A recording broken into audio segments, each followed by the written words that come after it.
찬송가 292장 찬양하심으로 수요 예배를 시작하도록 하겠습니다.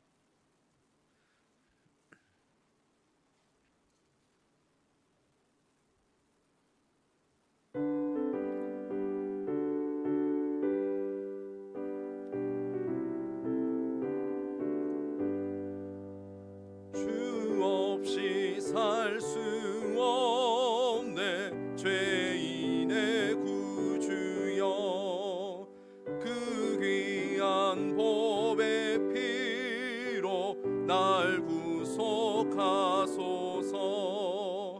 구주의 사랑으로 흘리신 보혈이 내 소망 나의 위로 내 영광 됩니다.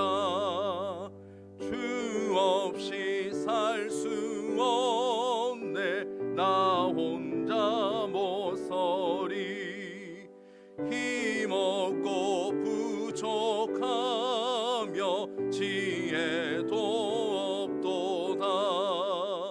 내 주는 나의 생명 또 나의 힘이라. 주님을 의지하여 지혜를 얻으리. 주 없이 살 수 없네 내 주는 아신다. 내 영의 깊은 간구 마음의 소원을 주밖에 나의 마음 네 알아주리요. 내 마음 위로하사 평온케 하시네. 주 없이 살 수 없네 세월이 흐르고 이 깊은 고독 속에 내 생명 끝나도 사나운 풍랑일 때 날 지켜주시니 내 곁에 계신 주님 늘 힘이 됩니다. 아멘. 다 같이 수요 예배 공동 기도문으로 기도하시도록 하겠습니다. 하나님의 사랑과 은혜가 가득한 이 저녁에 수요 예배를 드리게 하시니 감사를 드립니다. 이 예배를 통해 우리의 영적인 성장과 다 되게 하여 주옵소서. 우리의 삶을 인도하시는 하나님, 저희가 일상에서 마주하는 도전과 시험 속에서도 하나님의 말씀에 순종하게 하시며 주님의 길을 따라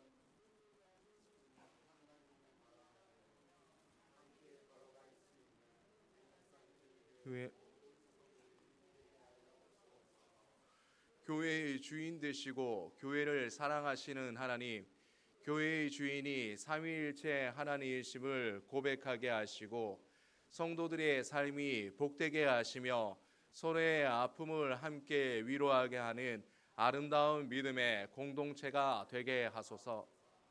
2026년 기도와 응답의 해에 교회를 위해 기도하는 성도들이 되게 하시고 응답의 은혜를 누리는 성도가 되게 하옵소서.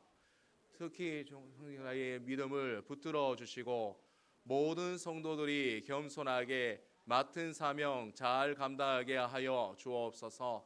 말씀 가운데 능력을 행하시는 하나님, 주님이 가르치신 진리의 말씀이 우리의 삶 속에 풍성히 나타나게 하여 주시고 말씀의 충만함으로 인해 찬양과 기쁨이 가득한 행복한 우리 교회가 되게 하여 주옵소서. 사랑 그 자체이신 하나님, 모든 성도들이 주 안에서 서로 사랑하게 하시고 도와주고 위로하며 교회의 지체로서 아름답게 연합하는 교회가 되게 하여 주옵소서.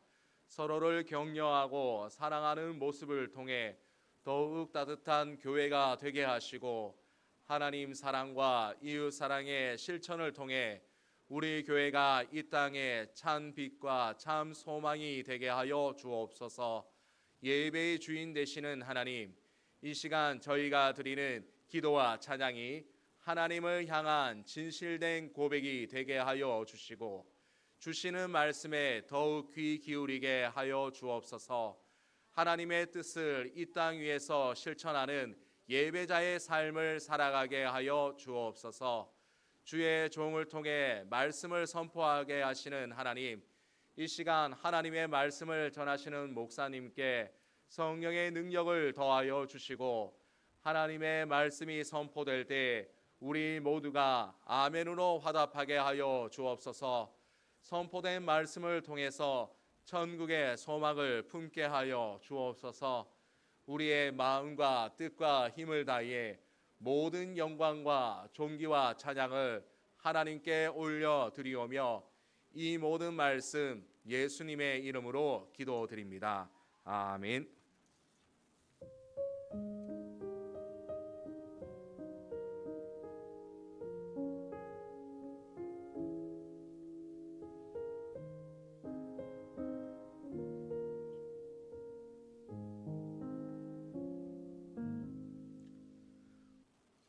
오늘 보실 말씀은 사도행전 10장 24절부터 35절까지의 말씀입니다.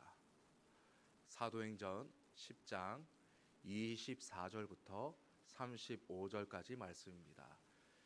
신약 성경 204면에 있습니다. 사도행전 10장 24절부터 35절까지입니다. 교독으로 봉독하도록 하겠습니다. 제가 먼저 읽도록 하겠습니다. 이튿날 가이사랴에 들어가니 고넬료가 그의 친척과 가까운 친구들을 모아 기다리더니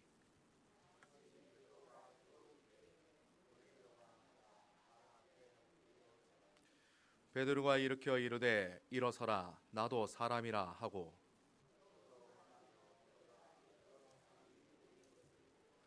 이르되 유대인으로서 이방인과 교제하며 가까이 하는 것이 위법인 줄은 너희도 알거니와 하나님께서 내게 지시하사 아무도 속되다 하거나 깨끗하지 않다 하지 말라 하시기로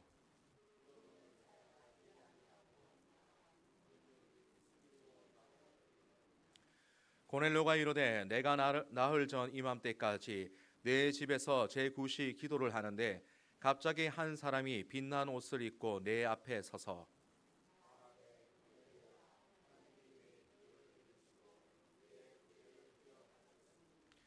사람을 요바에 보내어 베드로라 하는 시몬을 청하라. 그가 바닷가 무두장이 시몬의 집에 유숙하기니라 하시기로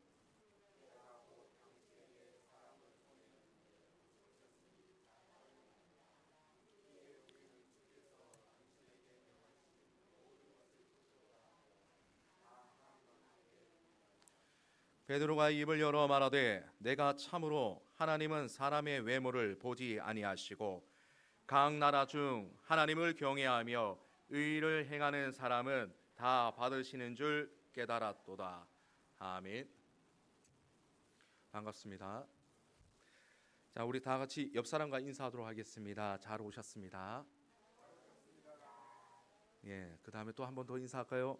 나는 당신을 늘 지켜보고 있습니다. 예, 이렇게 관심입니다. 이게 지켜봐 주는 게. 우리 사람들은 누구나 누군가에게 관심을 받기를 원하고 있습니다. 저희 자녀들도 다 아시겠지만 저희 자녀들이 있습니다. 아이들 3명이 있습니다. 이 아이들이 학교에서 상이나 무슨 임명장을 받고 나면은 하루 종일 기다렸다가 제가 퇴근하고 오는 저녁에 저에게 달려와서 옷도 갈아입지도 않았는데 와가지고 상을 막 들이밀기 시작합니다. 자기가 이걸 했다, 이거 받았다, 그리고 학습지 자기가 푼 거 시험 100점 맞았다 이런 것도 막 내밀고 이러고 있습니다. 보면은 요즘 이런 것도 상을 주나 할 정도로 이거 보편적인 건데 그 아이들은 그게 신이 나서 저한테 자랑을 하고 있어요. 왜냐하면 이 아들도 칭찬을 바라고 관심을 받기 위한 행동이었기 때문입니다. 우리 그리스도인들도 중요한 것은 하나님의 관심입니다. 우리는 하나님께 잊혀지는 존재가 되지 않아야 합니다. 우리 호세아서 4장 6절 말씀을 한번 읽어보도록 하겠습니다. 내 백성이 지식이 없으므로 망하는도다. 내가 지식을 버렸으니 나도 너를 버려 내 제사장이 되지 못하게 할 것이요 내가 내 하나님의 율법을 잊었으니 나도 내 자녀들을 잊어버리리라. 우리가 하나님을 멀리하고 그분의 뜻을 잊으면 하나님께서도 우리를 잊으시겠다고 말씀하고 계신 겁니다. 그뿐만이 아닙니다. 우리 잠언서 28장 9절 말씀에는 이런 말씀도 있습니다. 이건 제가 읽겠습니다. 사람이 귀를 돌려 율법을 듣지 아니하면 그의 기도도 가증하니라. 우리가 하나님의 말씀에 귀를 기울이지 않고 귀를 닫고 있다면 우리가 간절히 부르짖는 그 기도마저도 하나님께서는 가증한 것이 되고 들리지 않는 기도가 된다는 뜻입니다. 정말 안타깝고 무서운 말입니다. 그렇다면 반대로 우리는 어떻게 해야 하나님께서 주목하시고 관심을 가져다 주는 사람이 될 수 있을까요? 오늘 본문에 나오는 한 인물을 통해서 그 비밀을 나누고자 합니다. 오늘 이야기의 주인공은 가이사랴에 주둔하고 있던 로마 군대의 백부장인 고넬료라고 하는 사람입니다. 가이사랴라는 곳은 당시 로마 총독이 머물고 있던 행정의 중심지이면서 군사 요충지였습니다. 그곳에서 고넬료는 100명의 군사를 거느린 지휘관이었습니다. 당시 로마 군인의 신분으로 유대인들의 하나님을 섬긴다는 것은 결코 쉬운 일이 아니었습니다.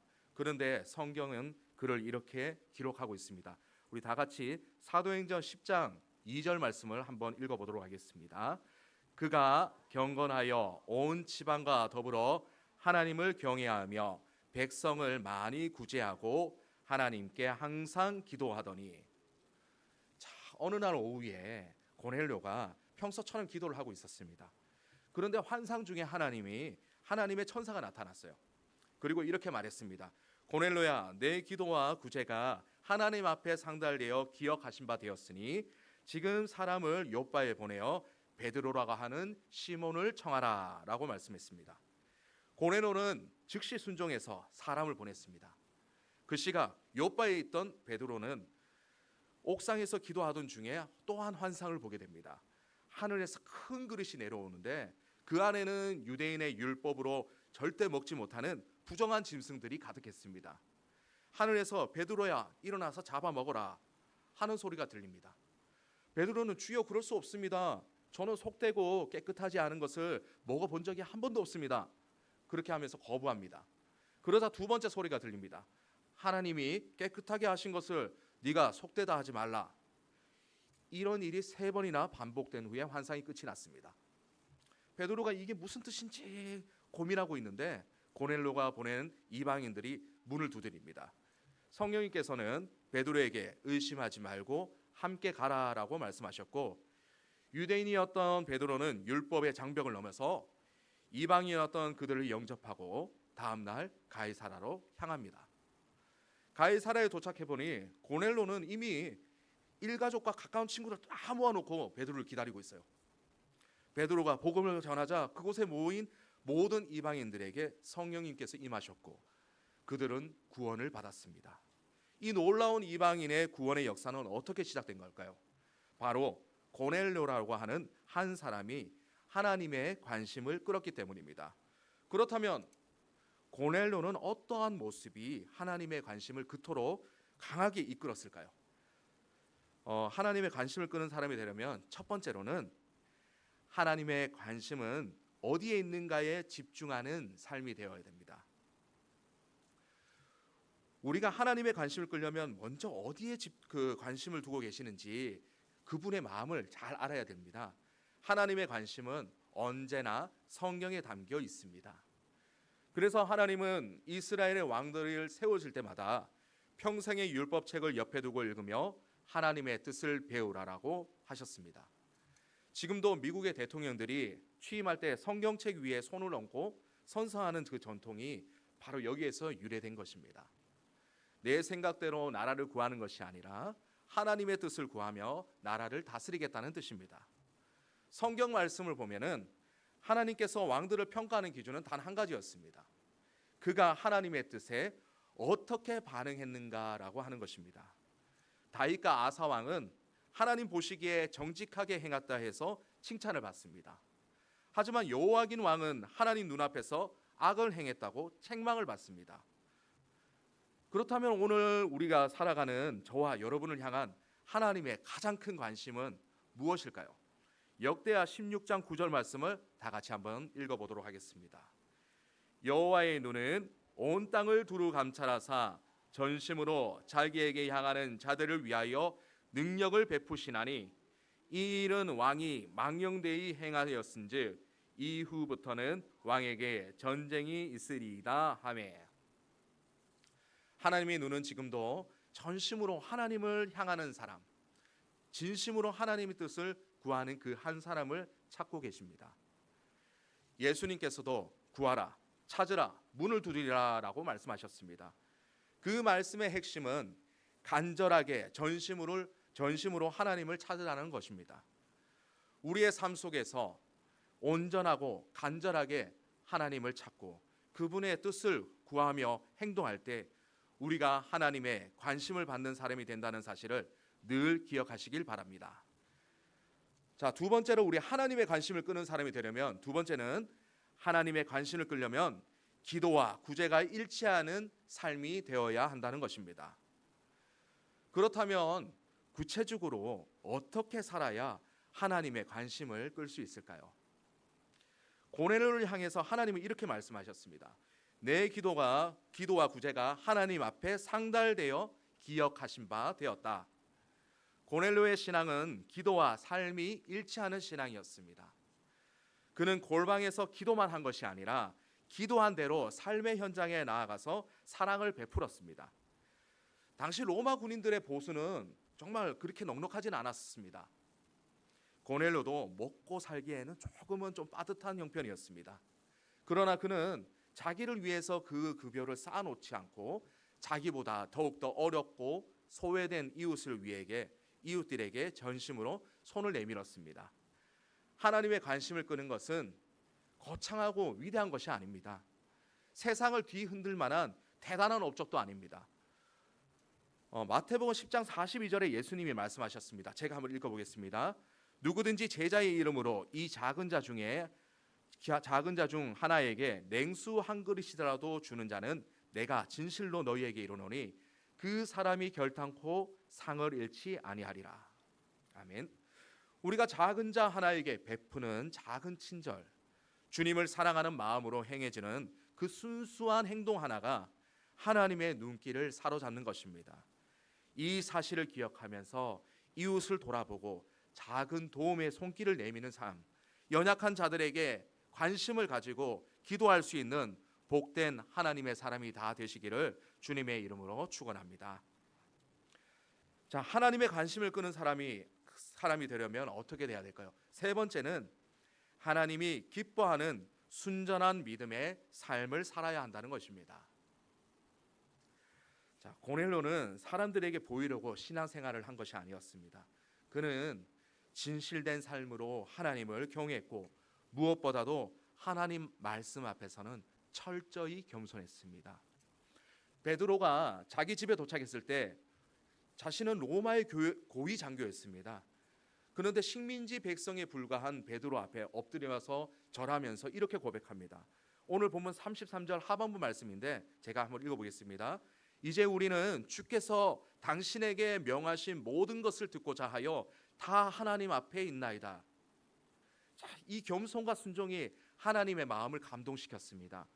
우리가 이렇게 전심을 다해서 하나님을 찾고 그 말씀에 귀를 기울일 때 우리를 바라보시는 하나님의 그 마음이 스바냐 3장 17절 말씀에 잘 나타나 있습니다. 우리 함께 읽어보도록 하겠습니다. 너의 하나님 여호와가 너희 가운데 계시니 그는 구원을 베푸실 전능자이시라. 그가 너로 말미암아 기쁨을 이기지 못하며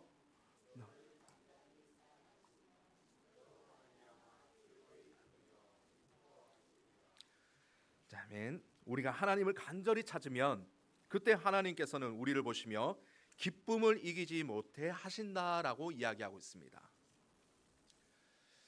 자, 이게 또 다른 얘기인데 이제 독일의 세계적인 철학자 칸트라고 하는 사람이 있습니다. 이 칸트라고 하는 철학자의 아버지에 대한 유명한 일화가 하나 있습니다.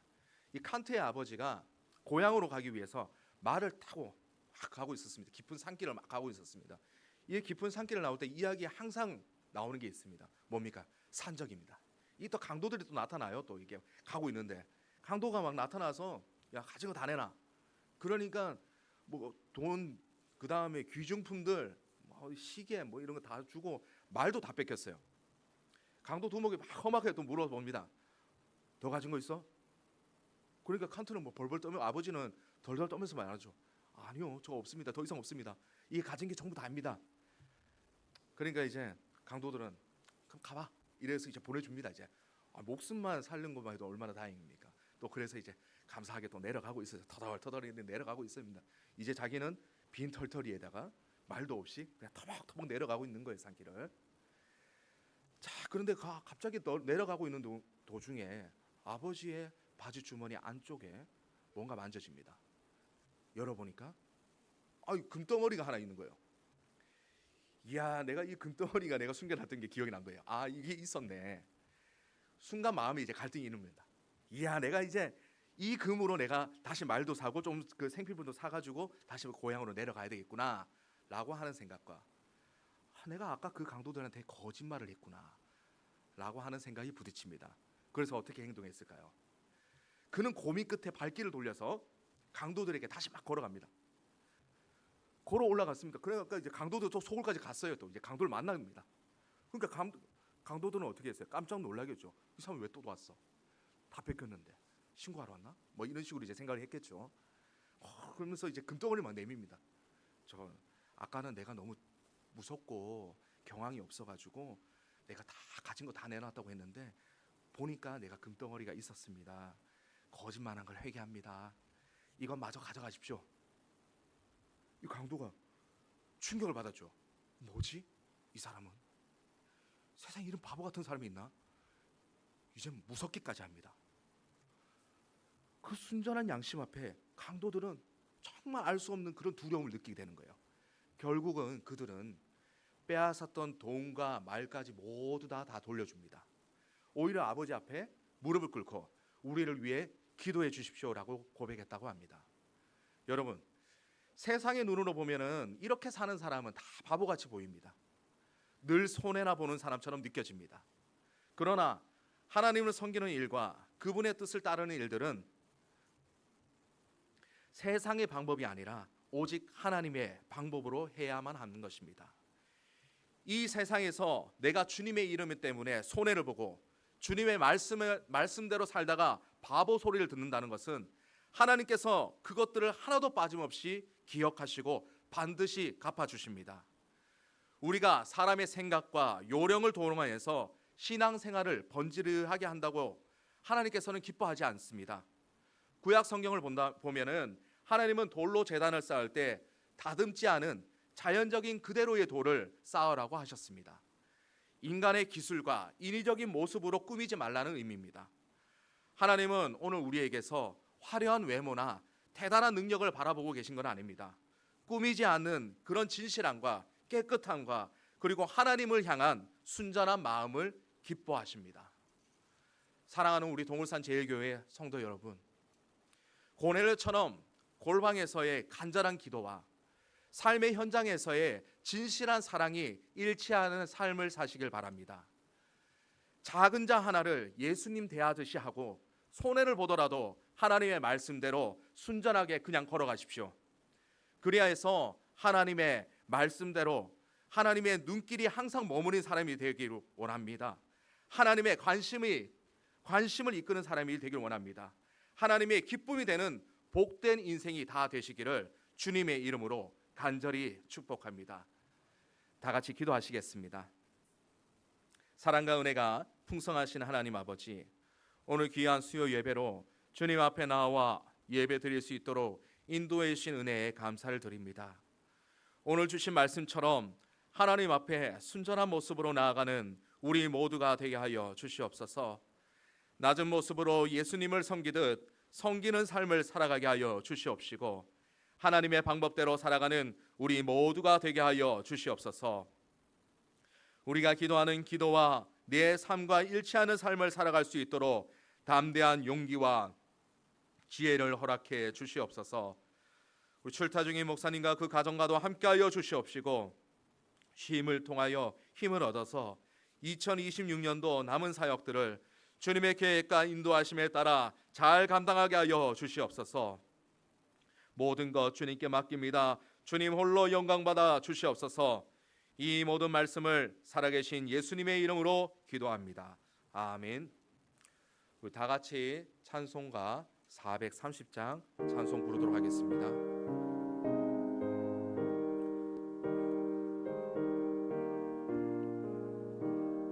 주와 같이 길 가는 것 즐거운 일 아닌가. 우리 주님 걸어가신 발자취를 밟겠네. 한 걸음 한 걸음 주 예수와 함께 날마다 우리 걸어가리. 어린아이 같은 우리 미련하고 약하나 우리 손에 이끌리어 생명길로 가겠네. 한 걸음 한 걸음 주 예수와 함께 날마다 우리 걸어가리. 꽃이 피는 들판이나 험한 골짜기라도 주가 인도하는 대로 주와 같이 가겠네. 한 걸음 한 걸음 주 예수와 함께 날마다 우리 걸어가리. 옛 선지자 에녹같이 우리들도 천국에 들려 올라갈 때까지 주와 같이 걷겠네. 한 걸음 한 걸음 주 예수와 함께 날마다 우리 걸어가리. 네, 다음 교회 소식 시간입니다. 첫 번째 소식입니다. 수요예배 특송은 다음 주인 7월 1일 3구역부터 시작하도록 하겠습니다. 감사와 기쁨의 마음으로 함께 준비해 주시길 바랍니다. 이번 돌아오는 주일 낮예배 시간에 새가족 수료식이 있습니다. 수료자는 유재화, 장영숙, 류명화, 최세희 성도님들입니다. 새가족부에서는 수료자분들이 모두 잘 참석할 수 있도록 준비 바랍니다. 동울산 제일교회 중보기도 사역 2기를 모집하고 있습니다. 매주 월요일부터 금요일 오전 11시부터 오후 4시까지 7월달에서 9월달까지 중보기도 사역을 하려고 합니다. 중보기도에 모두가 다 동참하셔서 기도가 끊이지 않는 동울산 제일교회가 될 수 있도록 많은 관심 바랍니다. 그 다음에 돌아오는 주일은 기간별 예배 모임이 있습니다. 각 기간 회장님들과 임원님들은 회원님들에게 연락을 하셔서 모두가 다 잘 참석할 수 있도록 그렇게 해주시길 부탁드립니다. 점심 식사는 사라에서 준비하고 하고 있습니다. 참고해 주시길 바랍니다.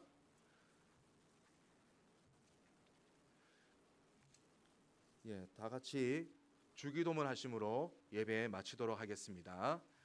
하늘에 계신 우리 아버지, 아버지의 이름을 거룩하게 하시며 아버지의 나라가 오게 하시며 아버지의 뜻이 하늘에서와 같이 땅에서도 이루어지게 하소서. 오늘 우리에게 일용할 양식을 주시고 우리가 우리에게 잘못한 사람을 용서하여 준 것 같이 우리 죄를 용서하여 주시고 우리를 시험에 빠지지 않게 하시고 악에서 구하소서. 나라와 권능과 영광이 영원히 아버지의 것입니다. 아멘.